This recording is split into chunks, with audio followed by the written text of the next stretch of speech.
might throw it up on my YouTube.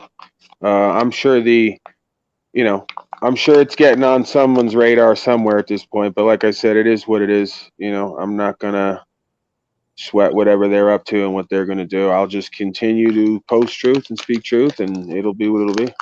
Yes, sir. All right, we are live, guys. My name is Dr. Sharnael Wolverton Sehan. We are a little bit over, but I'm just glad we made it, to be honest, because this is like our fifth or sixth attempt to get this going. Mostly my problem because I've had some health stuff going on unexpected, and just trying to like work out my own stuff. But hopefully you guys can share, whoever's out there. Please do your due diligence and share this away and let people know, because this is going to be amazing. You guys are going to absolutely freaking love this guy that I have on here today. He has on his banner, it's Paul Unslaved, which I think is super cool. But this is Paul Pablo. Welcome to the show. Hey, how are you? I'm doing good. So, guys, if you are just now joining us, or if you've never been on this show, my name is Dr. Sharnael Wolverton Sehan. This is Swiftfire True TV, where we actually tell the truth and talk about good news and also get people informed. And That's a fascinating concept. Right? That is a fascinating. You're telling me, I want to just get this straight. You don't lie. You tell the truth. You give good news, and you inform people. That's a fascinating concept. Tell me more about that. Isn't that insane? It's like well, I was gonna say it's like the 50s, but actually it's way before that. Way before Mockingbird came, people used to have a little bit of concept of freedom. And what I like about you and your work, and been kind of stalking you literally, is that you totally get the concept of sovereignty. You get the concept of a call to action. You're not playing victim. You're not like bummed out and sitting around and just whatever and just taking it. And QAnon. Showing up QAnon. Any day QAnon is going to do it all for us. They're going to drain the swamp. They're going to do it all for us. Everybody, and I'm waiting on it. Yeah, the entire world. And Jesus is going to come back. And Santa Claus and Easter and the Easter Bunny. And I love Jesus. Jesus is freaking amazing. And also, we're sent here and we're on the planet for some kind of reason, to take dominion and to be sovereign and to learn how to be.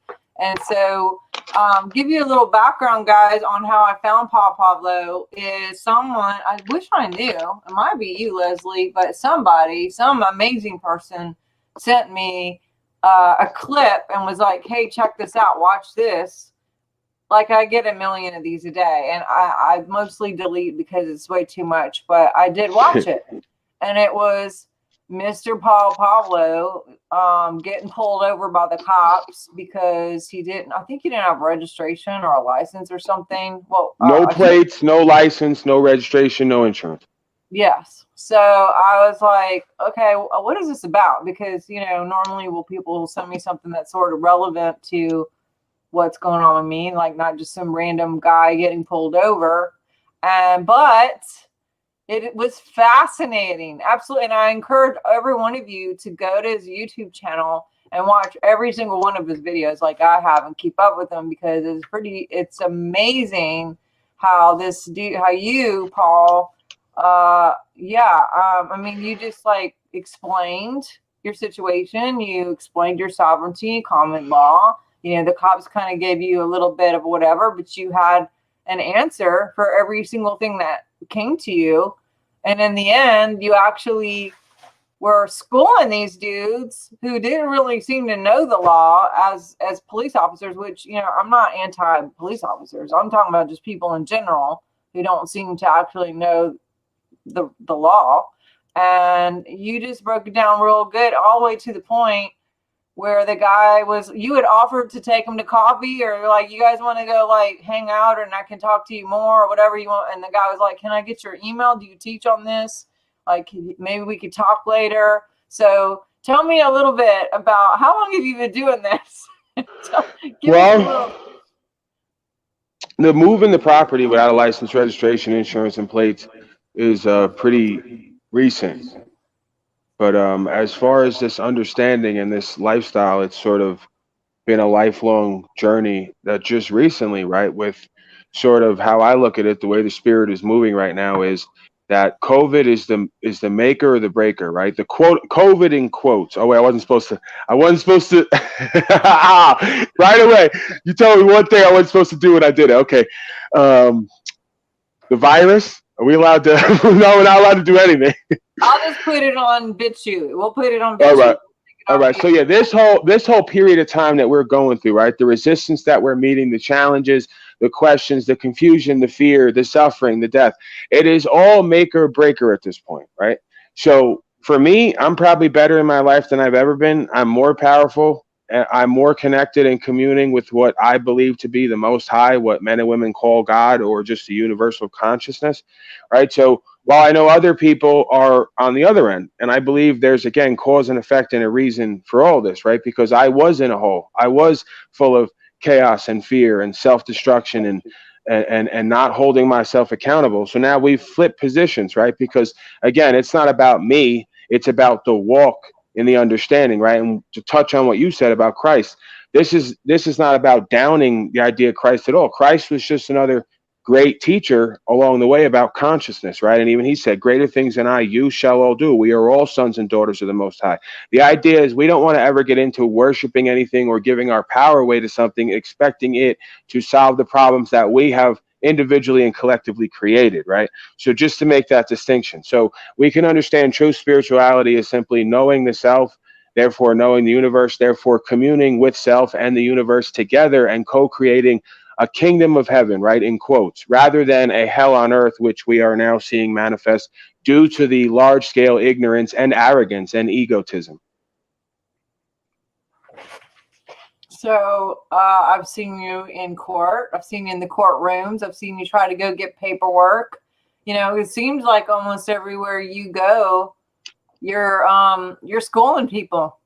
Like, do you feel like you have to explain? I mean, are you running into a lot of people? I mean, I've just seen some of your videos where that happens, but do you ever like run into people who actually know what you're saying and don't give you any trouble at all? I mean, it's sort of I get pretty good results majority of the time, but like anything else, the more of a high stress, tense situation that's full of people who are fearful and confused, the more there is the possibility for sort of undesirable things to happen. But, the majority of the time, things work out the way they're supposed to, one way or the other, right? Because maybe I'm supposed to have something happen so I can learn how to do it a little bit better the next time, right? But ultimately, yeah, ultimately it's all good. It's either learning or it's sort of learning and growing or it's standing in that power and that truth. Either way, it works for me, right? So when something happens to me because I'm standing in my power and in the truth, I can't fault that because it's what has to be done. Dude, that is freaking amazing. I needed to hear that right now. Yeah, so just I hope you guys got that. So he's saying even when there's like pushback, for him to build his, like, to exercise his muscles and to be able to, like, maybe quote learn to do it better next time. I mean, that's super deep. And I actually was talking to someone about this a little bit ago, about like the butterfly in the cocoon, or like a baby chick in an egg, right? And it's like they're sitting there and someone comes along and like hits the egg and like helps him get out. He's not going to have the strength to do all the stuff he's got to do later on.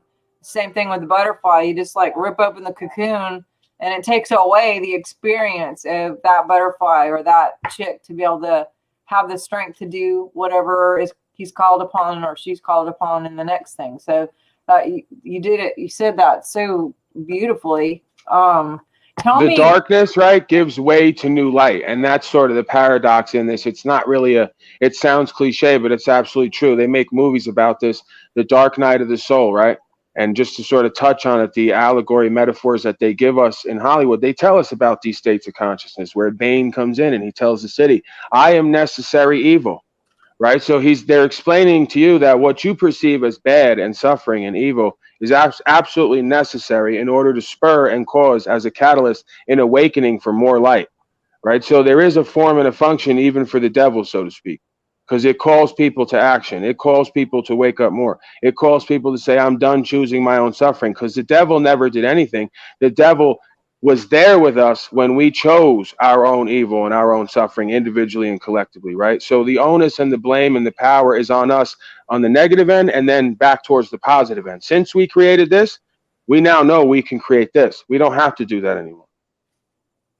Yeah, I had a healing crisis a couple years ago, and that's kind of my perspective even on that. Like with healing, it was like, you know what? The good news is I got myself here and I can get myself out. You know, it took a little time to get myself to that position of cause and effect, but the good news is it's like, okay, I can create my way out of here just as well as I got myself here. And now we're all doing it kind of on this mass scale of if each of us do our own part, you know, and there is a lot of polarization. But you are so well informed. Like, where do you study? Where you, like, how do you get this information? Where can other people get the information? Because you just like you have like you got it down, and you have like a major genius mind to just like memorize all this stuff that you say, and to these people just like off the cuff, like you should have totally been a lawyer.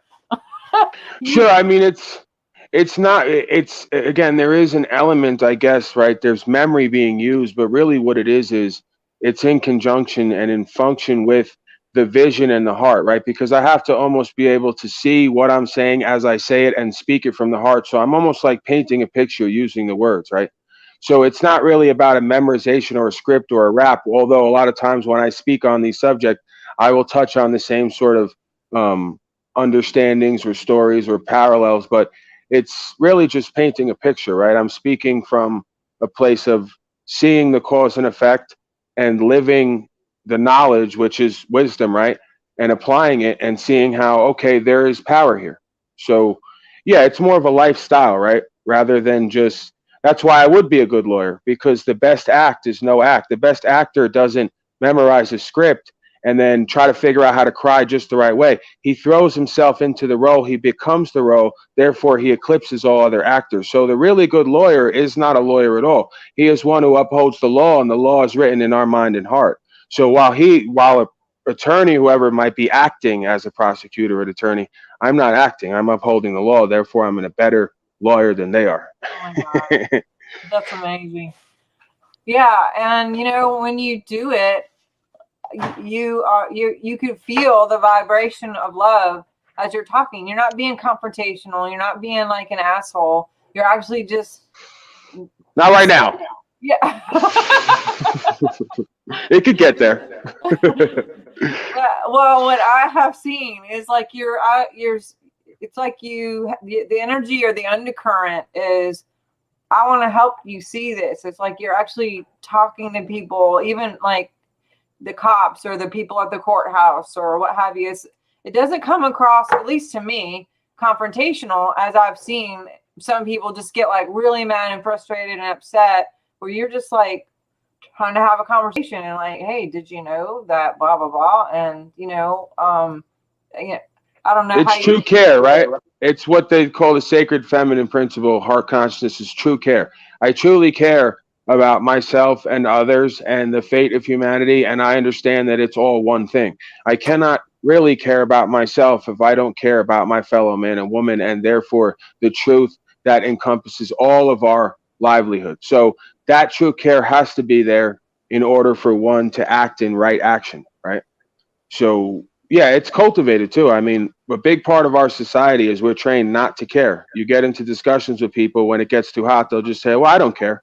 I don't care. You know, it's this go-to training of we've been taught not to care in order to function in society where we have fears or confrontations that we can't really hold ourselves responsible to, or accountable for. Right. So it's just about getting to know the self and the body and the mind and how it reacts here and there, and then sort of bringing it back to center and speaking from, I think, what we can all perceive to be eternal truth, right from wrong, if, again, you've done that work to remove your ego, because we all want things to be true and we don't want things to be true. And that's where I believe messes all of us up in a lot of areas of our lives. We want this to be true. We don't want this to be true. However, what is we're not able to sit with and to fully take in and fully respond to. So you think that it's ego? You think the bottom line is it's ego?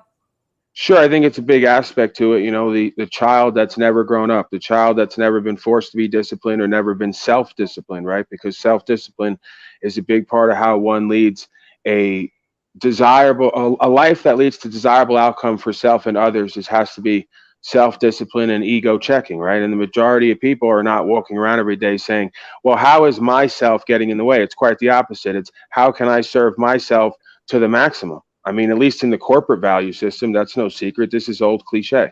You know, the way you get ahead in corporate value system is I'm going to fuck the other guy before he fucks me. And I'm going to figure out how to do it quicker, faster, and better, and with more eloquence and with less liability. I'm going to make you believe he did it to himself. And make money doing it. Absolutely. Well, that's how we profit and succeed. That's how the strong survive, right? Only the strong survive. But again, the Tao says thousands of years before Christ, we mistake the true for the false and the false for the true. True strength is vulnerability at times, right? True strength is weakness at times, is what I'm trying to say. And then the false strength, the projection of strength, is real weakness. So we mistake the true for the false and the false for the true, right? There are times where just because you can not care for your fellow man and woman does not mean you should. You know, it's sort of a reflection of who and what you are, or who you've become, right? The measure of man and woman is when their back is against the wall or when they're given power. So we see that right now. Give everyone the power to COVID police and they will police each other into slavery, you know? So where do you put like forgiveness, unforgiveness, bitterness, anger? You know, because there's a lot of frustration at this moment. And, you know, people are, you know, blaming, divided, you know, families are divided. People are just, you know, angry. So what do you say about like that on an internal of compassion? Compassion, just like the scripture says, they know not what they do. If they knew better, they would do better. Or if they were able to, they may know better, they're not able to do better because they're weak, they're undisciplined, they don't have what it takes. So we lead them by leading ourselves, right? And by showing and embodying these qualities that we expect them to embody. So we have compassion for them like children who may light the house on fire, burn themselves and all of us inside, but didn't know what they were doing when they were playing with the matches, right? So we continue to have that fortitude and explanation to them day in and day out. Listen, you don't play with the matches because if you do, you're going to burn the house down and you're going to kill mommy and daddy and all of us in there. You don't speak with that sort of condescending tone, but you get where I'm coming from, that in consciousness, age is not a barometer of development and maturity. I could be talking to a 50 or 60-year-old. They could be on a level of a 12-year-old, emotionally, mentally, spiritually, or otherwise, right? So we have to, again, like it says in the scripture, milk for the babes, meat for strong men. So depending on who's in front of us and the way they're conducting themselves, we meet it different ways. But then we also keep in mind that it's the same one self that we struggle with, right? I want certain things to be true, and I don't want other things to be true. And if I let myself, I will create a reality where these things are true and these things aren't true. So I have to watch myself and hold myself accountable, and I do the same thing to others. So again, the relationship we have with self extends out to others, and then we show that to these people and in our actions, in our day-to-day way that we conduct ourselves, right? I'm holding myself to this. I expect the same from you. If you don't, then that must mean you lack self-respect. So I have compassion for you because if you knew better, you'd do better. So I'm going to show you. Well, I can tell you, like for my own wake up, like several years ago, it came in stages of like when I found out, well, this thing was wrong, and then that thing was wrong, and this thing that I was taught wasn't the right thing, and I kept getting all like layered. Thank God I didn't get it all in like one session. I think I would probably exploded, but you know, I just got these like pieces of this is actually the truth, not that, and then this is actually the truth, not that, and then there were some things I'm like, oh my God, please. Can this just be right? Please don't let me just completely lose my shit because like this, can we not touch this area or whatever? So I get the whole like wanting to be right or, you know, but then there's also that point where I was like, you know, I don't care if you tell me that like Santa Claus is my father or the Cookie Monster is my dad or something. You know, it's like, I just wanted the truth no matter what it was. It was like, just give me what the truth is. And that's really what started my journey of like okay, I'm doing some digging, I'm looking around, and and then also with this last year of all these things, it's like, are you kidding me? Like being in my job and seeing what people were asked to do in my position, with the tests and everything else, it was like, oh my God, all the lying, all the, it is a bit aggravating. But you going back to the question that I was saying earlier, a lot about, like, I don't want to say law, I guess more common law. Like where can people, just the average Joe, go study what you've been studying to actually be equipped to be able to respond the way you do? I know you have a Zoom coming up, like you teach this, or, but where did you get this information? Sure. So I always bring up Carl Lentz, Karlentz. Um, he talks a lot about the common law. He's got some videos on YouTube. Mark Passio is another example of somebody. Again, this is sort of a lifelong journey. I mean, it goes back to me reading excerpts from Plato. It goes to reading excerpts from scriptures, and sort of, like I said, Tao Te Ching, just certain sort of philosophical understandings and principles to where you start to get a center and a handle on who, the age old questions. Who are we? Where do we come from? Where are we going? What makes a man and woman, who and what they are at the essential level, and then what are all the sort of manifestations, the illusions, and again, it spans a bunch of different subjects. So it's, for me, kind of like a lifestyle again. But when we zoom in on the common law, yeah, really, Carl Lentz is my biggest probably influence.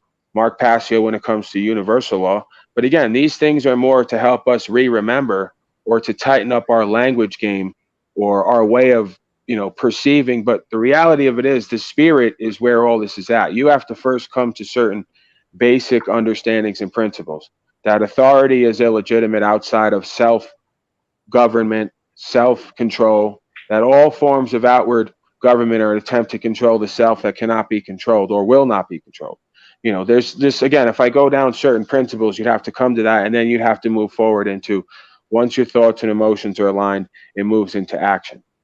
But I've listened to a lot of people. Some people, Alex Jones, I listened to at one point, as far as just an interesting perspective that differed from the mainstream, right? And so for me, that was a peek into, and again, not that Alex Jones has been right about everything by any means, but an example for me, and now I'm sort of like ranting, but an example for me, I remember, was 9/11. When 9/11 happened, I had questions from top to bottom. As time went on, I've had even more questions. And I think it's fascinating to me. And then it sort of bleeds into a bunch of other events, and now COVID. So for me, the best teacher and influence to me has been life experience and watching the universe speak to me. And then, like I said, I've had certain influences along the way. But I guess I went off on what you asked, because you really you kind of want to focus on the common law, huh? No. I mean, I think that's great, and just pointing people some different directions of, like, who inspires you, who's helped you get where you are. But ultimately, we can look externally all day long, but, like, going back to what you keep saying, it's like that inward voice of, like, knowing us. And you mentioned knowing who we are in general. I have a friend named Bobby Connor, and I guess like 2 decades ago, he had this dream, and basically this, like, angel, I guess, had come to him and said that there's 2 big questions going on right now. And one question is, like, the devil, I guess, the dark side, saying, who do you think you are? And then the other question is the light saying, who do you think you are? It's the exact same question. It's just about how it's asked and where it's coming from. And Sure. For us to remember, I mean, I have a book called Remembering the Frequency of Love. And it's like that word remember is huge for me, because it's about remembering, like, who I am in divinity, but also, like, my cells, and then us as a collective to remember, to reunite, to come together, to be as one. And God, and as a collective, and to be able to stand in that strength and do whatever's necessary in this season and time. So, I guess I'm renting now too, but I mean, you aren't But really see, in. that's why the devil is our best teacher, because it might be easy, might not, to get in a room with someone who says, "Who do you think you are?" in a loving way. Tell me, and might be able to, but when the person gets you in there with guns and everything and surrounds you You and find out who reduces you you are. down, we're going to find out who you are, right? And you're going to find out. So really the devil and the whole thing that we call evil is our best teacher and shower of true self, because if you can't do it under pressure and with everything, then that means you don't really believe it. Because if you really know it and you really believe it, you don't need anything else. You are the thing and you are connected to the thing. So that's it, you know. That's true. It's like we don't know what we don't know until we're in this situation. And we have been in a pretty crazy situation all year. And what I kept saying is, and I've been saying to other people, is like, okay, when they first started this, like, oh, it's going to be 2 weeks kind of deal. It's like, I think kind of people were like, oh, yeah, 2 weeks off and they're going to be at home and like, get some shit done and, whatever, and just kind of didn't really bucket too much. But then it became 4 weeks, and then it was 6 weeks, and then it was just like, But see, why? if you knew history, I don't mean to cut you off, but if you know history, you don't even let them get the foot in the door, because you understand, number one, Agenda 21. And now you better throw this on bitch. You better throw this in a crack somewhere where no one can get to it, because you start bringing up Agenda 21, Russia 2045, all these little videos and plans that have been out forever, them explaining the world that they're going to bring us into. It's all part and parcel of that, someone else's vision, and that's fine. Because if you all, everybody out there, I'm pointing right at you, if you all won't have a vision and live it and enact it, guess what? You're going to be part of someone else's. And you all wanted that. You all couldn't wait to give your power and the future of the world away from big corporations and people outside of yourselves and your community. So now, who do you have to blame? That's why I don't have much sympathy. All I could tell you is, if you could start seeing right from wrong, just start doing right and we can change it. There's no point in even sitting here and saying who's to blame, while I do know who's to blame. Go look in the mirror, like I said. So we're caught up in someone else's vision right now because we're blind, visionless, purposeless. They have vision and purpose. So when we get vision and purpose and act that out, we will create, again, the change. We will be the change that we want to see, and we will create the world that we want to live in. And it's just that simple, cause and effect, right? But it has to be grounded in oneness principles, eternal truths that are the same no matter where on this world that I go. I could go to Africa and say, who has a right to rule you, sir? Do you own your body? Who here has a right? If they can't tell me that they own their body and their body's their property and they have a right to do with it as they please until they cause loss, injury, and harm to their fellow man, they don't understand. Right? And they need to understand, because you never have a right in this realm to give away the responsibility the universe gave you. You can never abdicate that. It'll always be yours, even when they're putting chains on you and putting a needle in your arm and you're fighting, or when you willingly do it. It can never be really given away. You're just ignoring. The word is ignorant. You're ignoring your responsibility. And most people are arrogant in it, right? Oh, it'll just go away. It'll get better. We'll get back to normal. Just do as you're told. Just do this. They're going to start telling me what to do when I had the vision before this ever came that it was going to come and where it's going to go, when they don't even know where it's going to go as they're in it and advocating for it. But again, the blind will be led by the blind. In the land of the blind, the one-eyed man is king, right? I understand my sovereignty, quote unquote, and my kingship, and where and who I get it from, or whatever I get it from. I don't even know the thing, but I can be the thing because it works through me, right? Through conscience. It's centered in my conscience, and everyone has conscience. And if they remove their ego and seek the truth will set them free by reuniting them with conscience, right? And a lot of it's common sense when you really just boil it down. Right? Huge amounts of common sense. And I like how you keep talking about not just knowing what's right, but embodying it and having like calls to action and or being God in action, meaning the cells in us put legs and action to the things, and not just being like thinking about it or hoping about it or having a prayer meditation about it. It's like, no, when the choice comes, make the choice. Do the thing. The sacred Trinity, right? That they get the corrupt Trinity, Father, Son, how does it go? Father, Son, Holy Spirit. The true sacred Trinity is thoughts, emotions, and actions.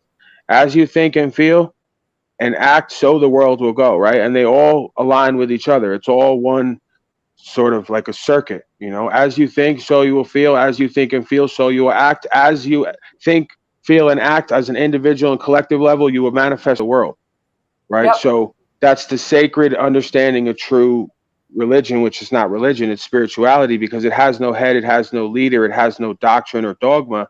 It is simply about understanding self, therefore understanding the universe, conducting the self where we commune with the universe, therefore we get a community, right? Yes. And that's why the Mockingbird project of programming, whether it's sports, music, Hollywood, what have you, the news, if they can get us into the mind frame of getting connected with that programming, that vibration into beta waves, and then we're thinking about it, talking about hearing it, programmed into it, then they're using our creative power to create for them, because they're directing it through this bioweapon of the television and the screen to get everyone into the waveform that they want for us to create it for them. It's like, turn it off or use it for a different way or listen to something else instead of being mesmerized and seducted into the frequency of that, the fear and the chaos and, anyway. The false light, right? They talk about the devices we use now would be, again, the false light, the moth to the flame, right? Devices. Yes. Sure. And the understanding is in the symbols and the words and the terms, and they put it right on there. Right on the back of the Apple phone is an apple with a bite taken out of it, symbolizing the fall of man in the Garden of Eden. So they know about taking your consciousness from its highest point down to its lowest point and keeping you resonating in those lower vibrations and frequencies. That's how they manifest chaos. That's how they manifest control, is order ab chaos, order out of chaos. By bringing you to those lower frequencies, you're no longer to use higher order thought. Therefore, you're more easily manipulated, right? So it's just one big form of sorcery control. But again, it has to happen because for a truly empowered soul, who's the expression of the most high consciousness in flesh form, you have to be willing and able to not only discern the weapons, but to be able to defend or to be offensive against them, right? You have to know when to do what and how. You cannot sit there and be weak and tell me about being incarnated into a war, but you don't know how to do anything and you won't figure out how. Well, whose fault is that? You've been here for thousands of years. Like, bring me the person. Tell me whose fault it is, other than you, your parents, their parents, whoever, whatever. It's just continually saying we are the ones that are at fault, because this game has not changed. The names have changed, but the game is the same, right? So we've incarnated here thousands of times in different places on the map and had the same battle over and over again, because the individual and the collective refuses to learn the lessons and to implement them and to keep them, to hold them dear, right? To be principled. They want to continue to live by the seat of their pants and by whatever their feelings and their self tells them right now. Again, what we want, especially when the controllers are all too ready to give them everything they want, just at the expense of selling off their power and their self-control. Just give us your decision-making power and the control. We'll give you everything else. You don't have to think no more. The bell rings, you clock in, you do your task. Just smart enough to operate the machinery, not quite smart enough to make the machinery or to own the company or to figure out how you're getting fucked out of 40% of your money that you're making that you could go buy a company with because you opted into a contract with the government. Again, you signed the W-2 and the W-9. They never forced you to. There's ways to sign it where where it's not applicable to you. But how many people, again, back to true care, how many people care enough? And when I confront my father or other people, and when push gets to shove, I guess the fear is too big, or they don't know what to do, or whatever it is. But they'll tell me, it's not lately, but at a certain point, it was, I don't care, I can't care, I have to survive, I have to make money, I have to do this, and this. Well, if we don't truly care about all these other things, we're not going to get these other things. That's going to go away, right? So it's spirit first in the world, not of it, right? We have to stand on these principles, these unseen principles, in order to then live in the seen world, right? The hidden has to be honored before the seen. Yes. So where would you say, for those just waking up or those who are on, like, what can people do to get to where you are, where you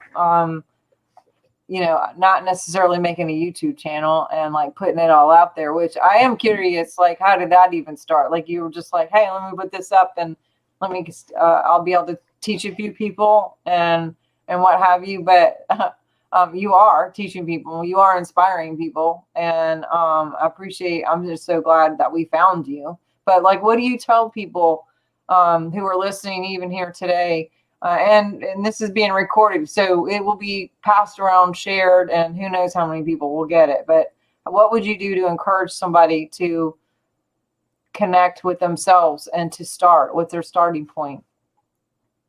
Well, obviously, question your beliefs from top to bottom. I guess if I didn't necessarily do this process, but if you wanted me to make a process up off the top of my head, go get a paper and write down and write down what you know to be true, what you can demonstrate to be true, what your life experience has shown you to be true. And if you're really honest with yourself, first of all, you're going to have to care enough to do any of these processes. So once you don't do the process, I already know you're not ready, because the person who really cares is a person usually who's been suffering, right? That's the dynamic of what this all seems to be. Once you're tired of suffering and creating your own suffering, you're going to look for some help somewhere, and you're going to take suggestions and advice. Just like when you go to AA, you have to hit a rock bottom where you created your own suffering for long enough out of ignorance or whatever it is, ego. You have to hit that rock bottom and say, you know what, I'm done creating my own suffering. I'm ready for help and to take suggestions and advice. And you will start that process of seeking truth. And then you will start to look at what resonates, what doesn't. You're going to be wrong sometimes. You're going to get swindled. You're going to get duped. You're going to get misled. But through continuing that process of seeking truth, being honest with yourself when you're wrong, and questioning, right, everything and everyone that you know and believe, and getting to the heart of it. I mean, what else could there be as far as a process of really coming to know yourself and the universe, other than putting everything to the test, put everything on trial?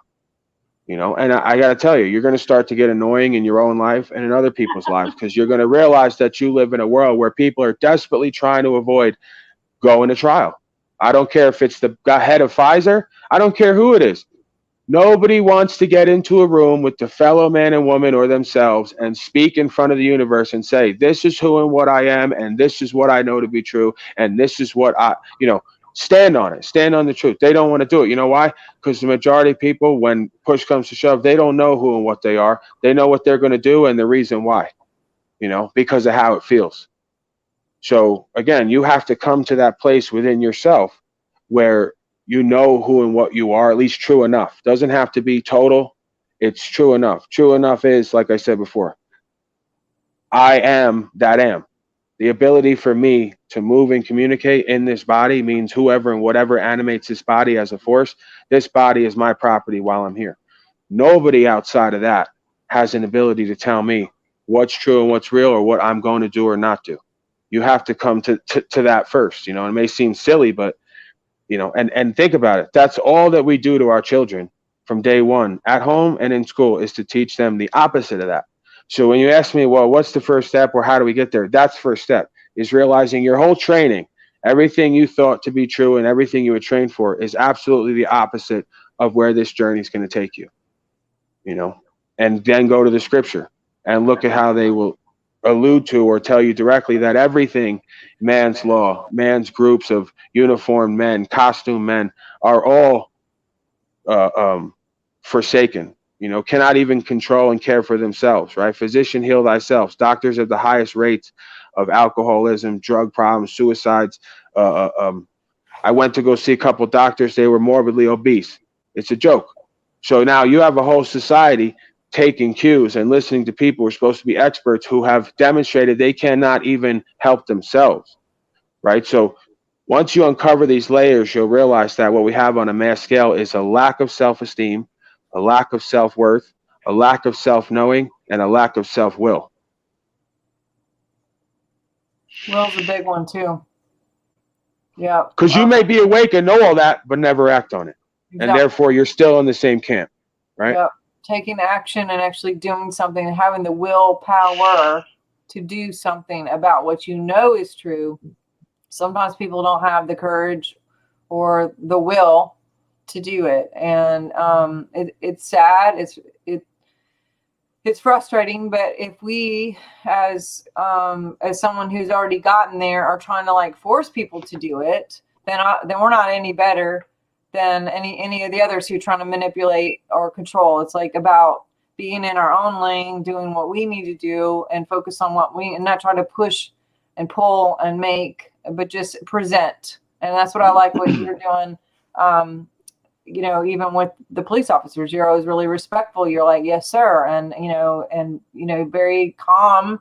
When you're not freaking out, you're not irate, you're not being belligerent. You're just having conversations and talking and helping people and encouraging people to, ask it. And you're asking questions. You're like, do you know about this? Do you know about that? Well, what do you know about this? Did you know that? It's like, wow. And then getting people's names and, saying, can you get me that officer's name because he's not giving me the information or whatever. You're holding people accountable.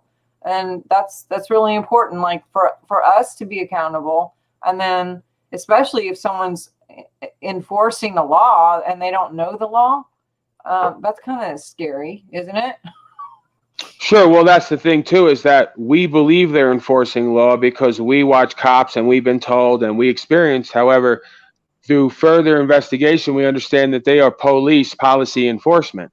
So they are enforcing code, statutes, and policies, all of which are not laws, right? A sheriff would be closer to a lawman than a policeman. And even still, there's, sort of this color of law gray area, right? So again, there has to be a research for the resource, right? We have to get back to source on all levels, source consciousness, source understanding of what law and legal and the difference between those, and then we can come down the sort of the pyramid, like they show on the back of the dollar bill. All this symbolism, there is no mistake why all this stuff is used, because the light has been obfuscated by a stone pyramid. People are no longer able to commune with and receive the light because the Masons, right? I'm not talking about Freemasons. I'm just talking about builders. The word Mason means builder. So the builders of certain systems have erected a stone pyramid in between the light and the, bottom of that pyramid, us. So we have to do the process of taking those stones out one by one, right? And we do that through, again, thoughts, emotions, and actions. We lead ourselves, therefore we lead others. If we show other people, look, I'm taking the blocks out one by one, over here, over there. And now you can start to see and feel the light and the heat and that energy. And it's, you either resonate with it or you don't. It's like people of the sun. Some people in certain states of consciousness, I was there at one point, you don't want the light. You don't want the sun. Duct tape those windows up. I want to be in this darkness for whatever the reason is. Maybe it's preferable to you at that time. Other people, they're the opposite. They want to be out in the sun. They want to receive that light. And then we can sort of conclude one is sort of more functional and healthy and makes sense with the program, and another one is sort of a twisted, sick, dysfunctional state. So again, everything is sort of evident if you're willing to look and realize, and then also too understand you have the power to change. Because someone might say, well, I don't want to really admit to myself how bad it is. Well, once you admit how bad it is, then you can start to change it into how good it's going to be. But Wow. then too, you're going to have to sort of a lot of times go through that process. You might have to sit in a bed for 10, 20 years and throw your life away on drugs, until you finally say, you know what, I overdosed 2-3 times. I'm done with it. I've been to jail. I'm done with all of it. And then something sort of just happens. I don't know how much of that is summoned and created and how much of it is an organic sort of process. And then it sort of works together. You know what I'm saying? Yeah. Pain is a good teacher, right? And the best teacher. And anger. I have a friend, Bob Stevens, and he says that when they're working with patients, if he can get them angry, then he knows then we can get somewhere. Because if people are like tired of being where they're at and angry about what's happening, then they can realize, you know what, it's no more blame. It's taking your authority back and remembering your authority and your own power to be able to make new choices to do something else where you're not going to be on the other end of that anymore. Sure. And it's not even like, we can sort of get into the sub-psychology. Most anger comes really rooted in fear, because I believe there's two base emotions, love and fear. Usually if we're in one, we're not in the other. So anger is just the acceptable expression of something that's we're not acceptable, usually, from what I've seen in myself and other males, especially brought up in certain environments. An unacceptable emotion, there's certain emotions that are unacceptable. Anger is always an acceptable emotion in those households, right? So what am I getting to here? So, you're saying, so fear, righteous indignation, right? So Okay. what we're talking about here is separate from that sort of false strength, projected anger in substitute of an unacceptable emotion. What we're talking about here is a righteous indignation. What's happening is unacceptable and it needs to change, and there is that sort of fire there, or that energy, or that motivation, I guess you can call it. But again, too, there's many levels to this. You have sleep habits, you have diet habits, drugs and alcohol, you have peer groups, you have family. All these things are going to influence your inner space to one degree or the other, especially the attention and power you put on them. Because oftentimes we put more power and attention on the people who do the worst for us, because there's something there, gives us something to feel and something to fight. It gives us a purpose, right?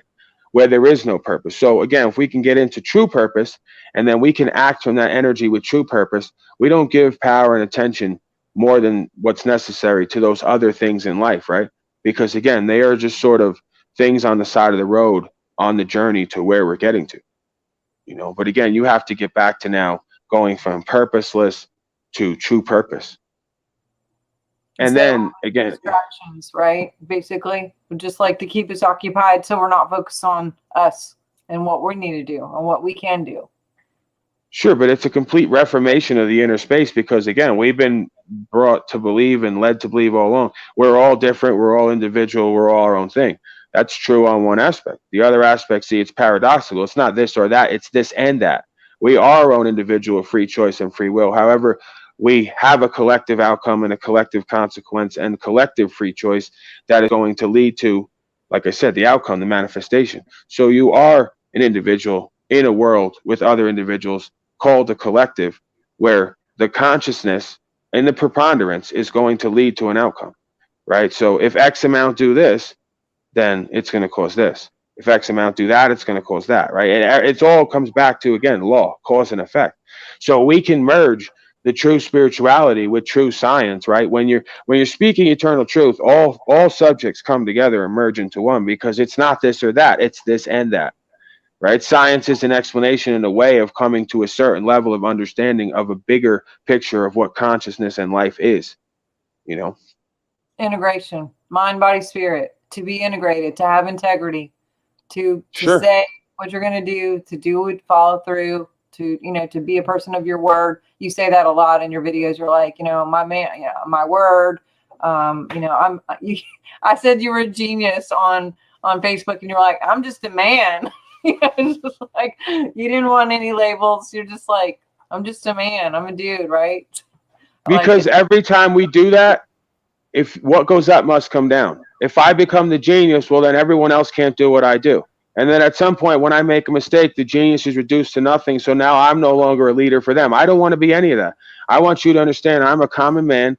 I've honed myself and worked on myself just like you can. And you can do anything that I can do. That's not a humble sort of cliche thing. That is the reality of the situation. I will never let my ego take me to a place where I'm above or better than, other than my choices. I will look at someone and demean them at times, because I will say, I am making better choices. I am choosing to remove my ego. You are clearly choosing to play a game because you think there's no accountability and outcome. So I get frustrated and angry with that. And I say, you know what, you're going to see. I just let them know, you're going to see. You keep thinking you're going to play your game over there because you're over there. Well, over there is also over here. So there is no separation. We are going to suffer together. And I'm okay with that. I love the truth and my fellow man and woman so much. I'm willing to sacrifice as a result of their choices with them, because they want to play the game that they're going to be safe over there and I'm over here. I can see through that illusion. And what better way to show them than by standing on that? If I didn't really believe in what I was saying, I would react. I would do this. I would do that. No, this is what it is. I'm a little frustrated. I'm a little disappointed. But I also see through that illusion that that's part of my flesh. That on the highest level, spirit has no emotion or any attachment to any of this. What is what is, cause and effect. Awesome. Well, I hope you guys will share this and tag and get it out there, and go look to his, I put his YouTube in here too, so you guys can check out some of these things, because it's a lot. There's a lot of different things, and they're very detailed in what he says, and just his whole experiences with different situations, being in different situations. And what are any final words, anything coming up? I know you have like a Zoom coming up, and I know you're on a ton of different interviews, but where can we plug in to like learn more about you, find you, see what you're doing. And then any final words that you would have just to encourage people? So yeah, pretty much right now I just got a Facebook. Everything is under, like, if you go to the facebook.com/, I believe it's ITS Paul Unslaved, just like it's in my video box there. Same thing on YouTube, same thing on Telegram. That's pretty much it right now at this point. I'll probably be doing more going forward, but yeah, right now. Well, dude, I hope you will come back, and I'm going to be out of town next week, but maybe we can get together in the future and do a follow-up and maybe Q&A or do something where people can be interactive and talk to you a little bit. If you're up for it, we'd love to have you back. Sure, I'm open to anything. I don't really have any, aversions to anything. If that's, if people want to question and answer, we can do that. I'm here. Awesome. All right, sir. Well, I know you're a busy man and you have another thing scheduled here. So I appreciate your time so much, more than Sure. you would ever know. I'll probably go back and listen to this 2 or 3 times just because of my own personal situations. But thank you so much. And thank you for what you're doing, not just for us here today, but just as a collective. Like, if everyone could just do their role of their version of this, can you even imagine like where we would be? It would be it would be awesome. And I envision that, I imagine that, I look forward to that, I outcome that, and I hope for that, I believe for that. I'm not giving up on humanity. I'm really believing that we got a shot here, and I am encouraged when I see people like you, and I think it brings a lot of other people courage to be encouraged within to do and make the choices that we already could have been making this whole time. And it's just maybe people weren't aware, like you said, ignorance, to ignore. I like how you did that too. I'm a word sleuth. I like all that conscious talk. But thank you so much. And you guys definitely check him out. And we appreciate you so much. And we'll talk soon. Sure. I appreciate you, Sharnael, and we definitely talk again. All right, sir. Take care. Thank you. See you later. Bye.